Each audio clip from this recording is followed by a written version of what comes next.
Masih tentang mahar. Bahasa Arabnya sodak.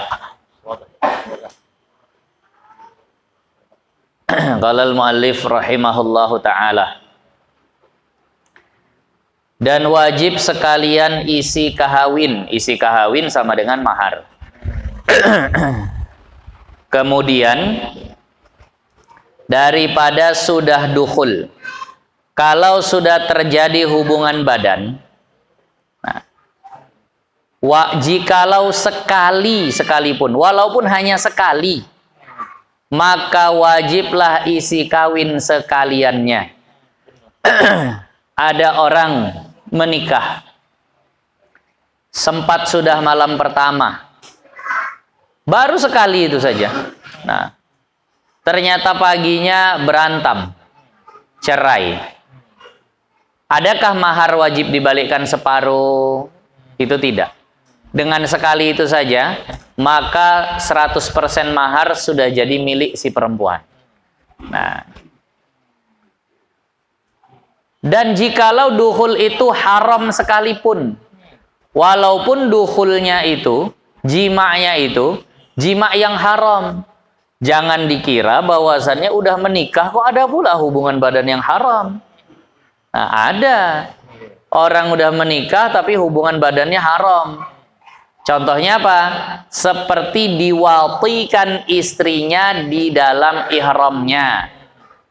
Lagi ihram, hubungan badan. Haram nggak tuh? Haram. Lagi puasa Ramadan siang hari, hubungan badan. Haram nggak? Haram.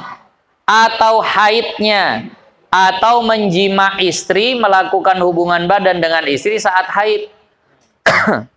Itu kan haram. Tapi kalau memandang mahar, maharnya sudah jadi tetap 100% untuk istri.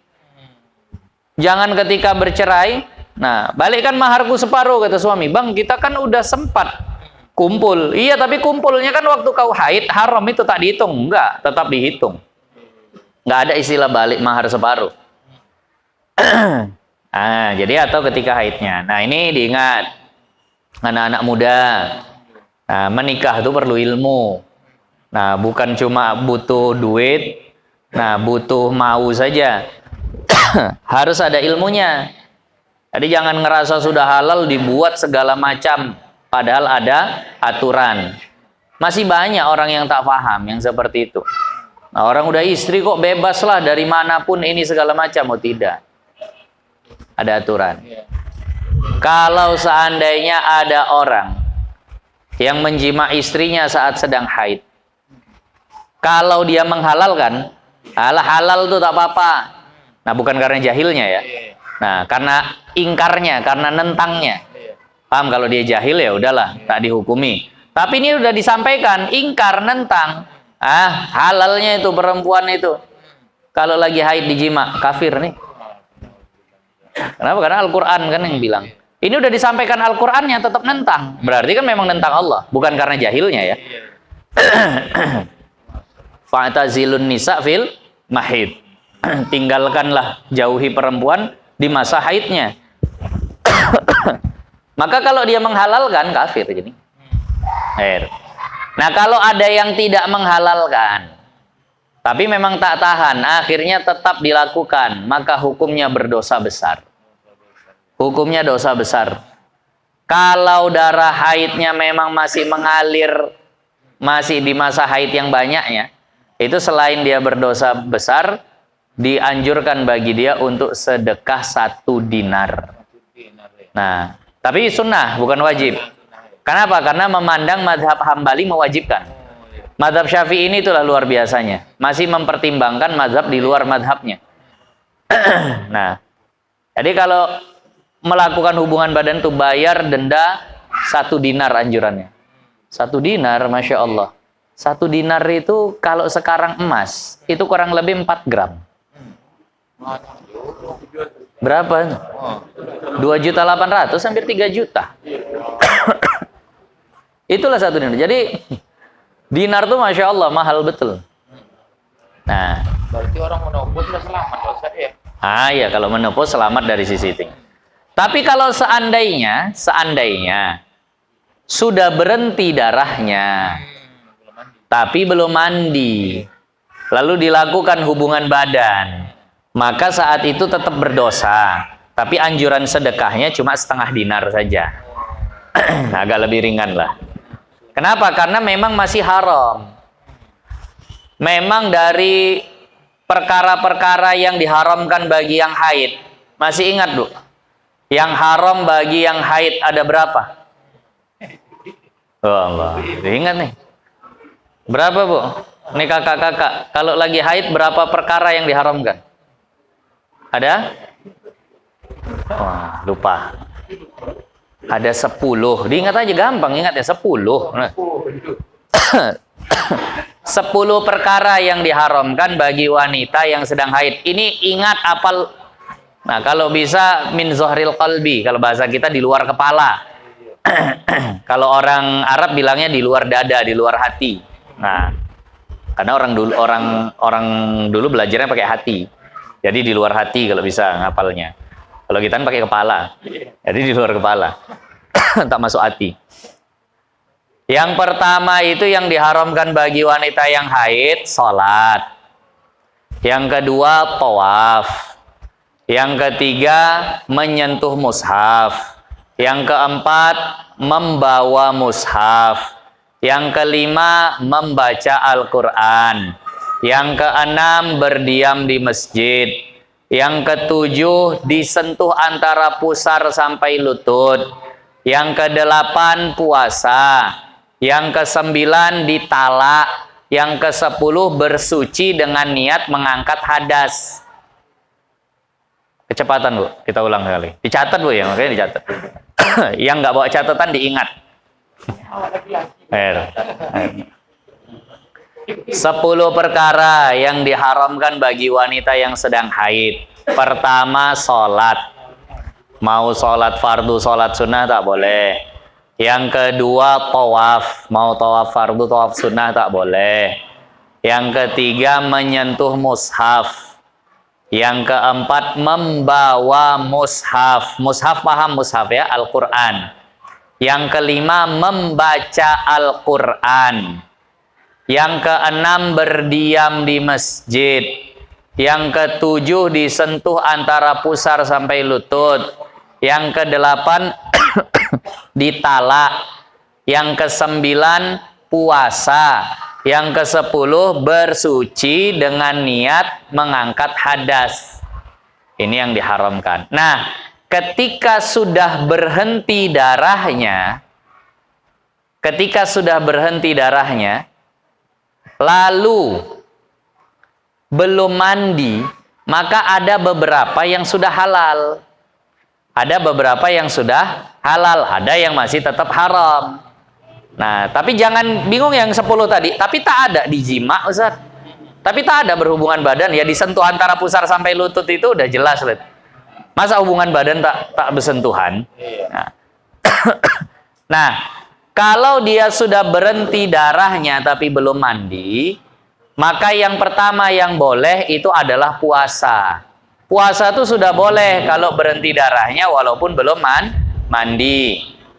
Yang kedua, ditalak, itu juga sudah boleh walaupun belum mandi. Nunggu mandi aja tak sabar kali suaminya. Udah berhenti darahmu, Dek? Belum. Nah, kau tunggu aja lah berhenti.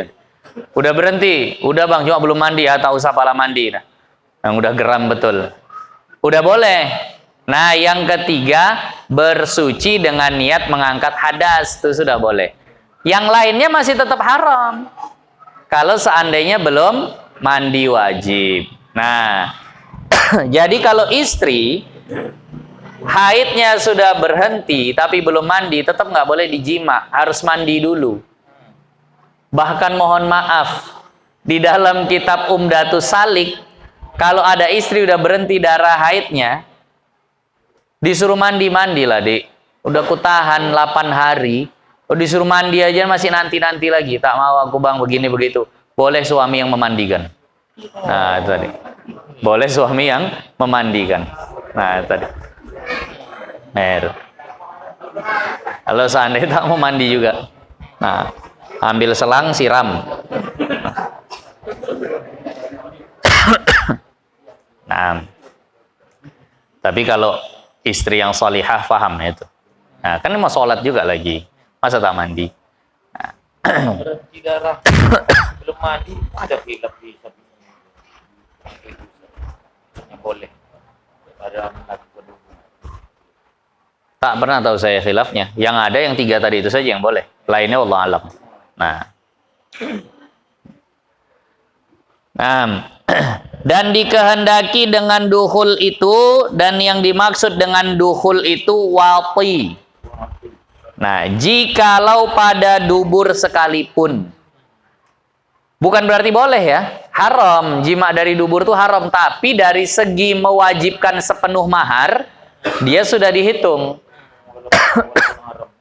Kalau seandainya ada pasangan suami istri, itulah korban tontonan yang tak jelas, korban zaman yang sudah makin tak beres. Ada jalur yang selamat, milih jalur yang tak selamat.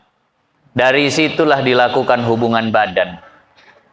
Maka dengan sekali dia melakukan hubungan badan itu, walaupun haram tuh dari dubur, tetap maharnya nggak akan balik separuh kalau bercerai. Dan kalau bercerai sudah pakai masa iddah istrinya. Kan kalau belum pernah melakukan hubungan badan, bercerai, tak ada iddah istrinya. Langsung mau nikah lagi boleh. Tapi ini sudah terjadi, tapi di dubur pula. Maka ini sudah langsung dianggap dia pernah melakukan hubungan, sehingga kalau dia bercerai, maka tetap istrinya itu sudah dianggap harus ambil masa iddah. Ini berbeda, mohon maaf, dengan muhallil yang ingin menghalalkan kepada suami pertama. Cina buta.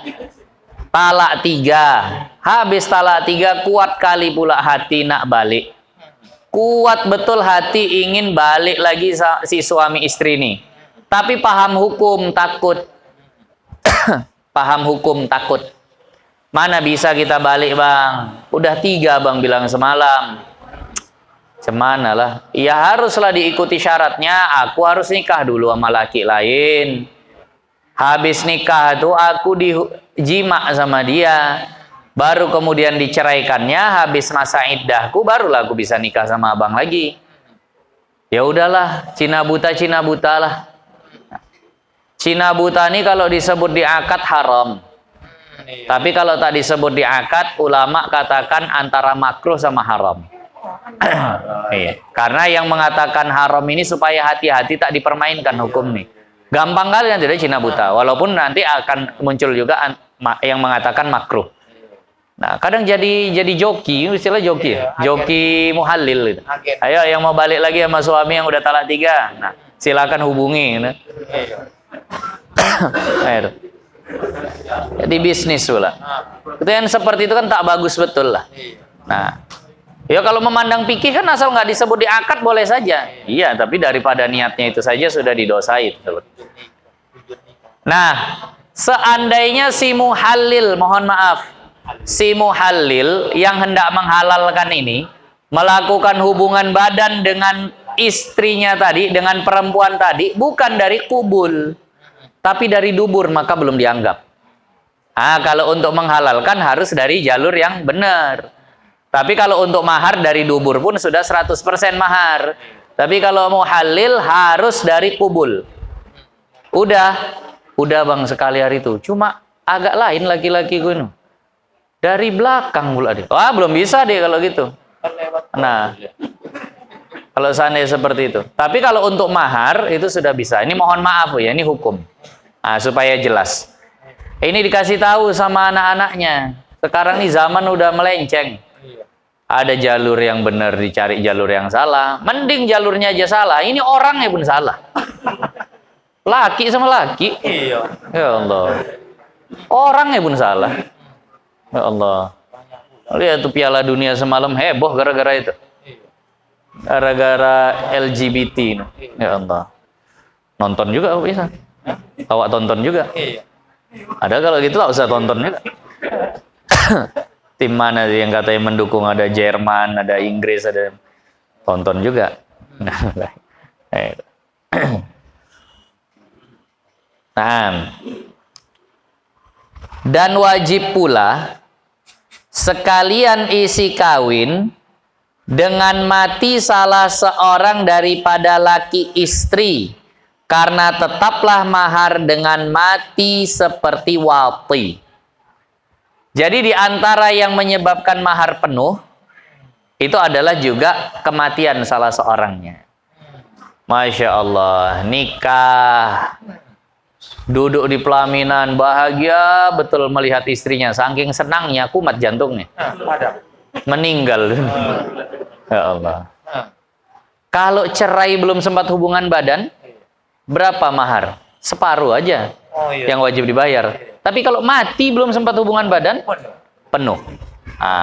Mau yang meninggal itu si laki, mau yang meninggal itu si istri. Kalau yang meninggal itu si laki, suaminya meninggal, maka bayarkan dulu mahar kepada istri, habis itu kasih hak warisnya. Jadi dua dia dapat. Mahar penuhnya tetap dapat, warisannya yang 1/4 kalau nggak ada anak, ya belum ada anak ya. Nah, langsung dapat. Ya kecuali nikah sama duda, mungkin bisa 1/8.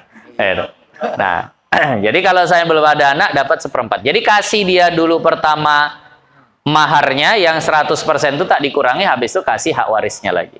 Nah, jadi seperti itu kalau seandainya meninggal dunia. Nah, kalau istri yang meninggal sama tetap.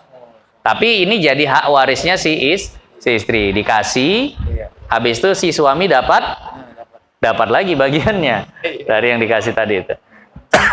Nah, jadi inilah diantara yang mewajibkan mahar penuh. Jadi begini, sebenarnya memandang mahar ketika terjadi perpisahan itu terbagi 3. Ada yang batal 100%, ada yang batal 50%, ada yang harus diberikan sempurna. Itu yang lalu kita bahas, itu sebenarnya kesimpulannya itu. Memandang mahar ini ada yang harus 100% dikasihkan istri, ada yang cukup separuh saja, ada yang 100% tidak usah diberikan kepada istri. Nah, itu yang lalu. Yang batal 100% akhirnya ditarik suami 100%, itu ketika terjadi fasakh. Ketika terjadi perpisahan suami istri tapi sebabnya adalah fasakh. Fasakh yang melibatkan istri. Misalnya istrinya murtad, kan itu. Ya udah balik 100%. Atau istrinya punya aib, cacat, maka balik 100%. Nah, kalau yang dia itu cuma 50% wajibnya, itu adalah talak sebelum jima. Itu 50%. Nah, kalau yang wajib 100%, ketika talak sudah jima atau dengan sebab kematian. Nah, inilah pembagiannya nih. Kalau terjadi furqah atau perpisahan, nah, maka mahar ini terbagi 3 tadi. Nah, ini kasusnya. Dan jika membunuh istrinya yang merdeka akan dirinya, meninggal istrinya tapi sengaja bunuh diri, tak mau dia punya suami begitu, dipaksa sama maknya, bunuh diri istrinya. Nah, istrinya yang merdeka akan dirinya dahulu daripada dukhul, sebelum jima dengan dia, dengan si suami. Nah, tiada gugur maharnya, nggak ada gugur maharnya, 100% wajib kasih. Nah, demikian lagi jika membunuh akan dia oleh suaminya. Suaminya yang bunuh si istri. Nah, suaminya yang membunuh istri. Atau oleh ajnabi, atau istrinya dibunuh orang asing. Maka tiada gugur maharnya, maka tetap penuh maharnya. Dan jika membunuh istri yang merdeka akan suaminya, tapi kalau kebalikannya, nah, daripada aku bunuh diri, mending dia aja yang kubunuh. Aku tak suka sama dia, dibunuhnya suaminya.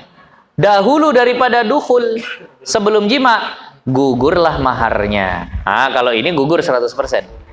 Kalau belum jima, suaminya dia bunuh, maka ini gugur 100% mahar.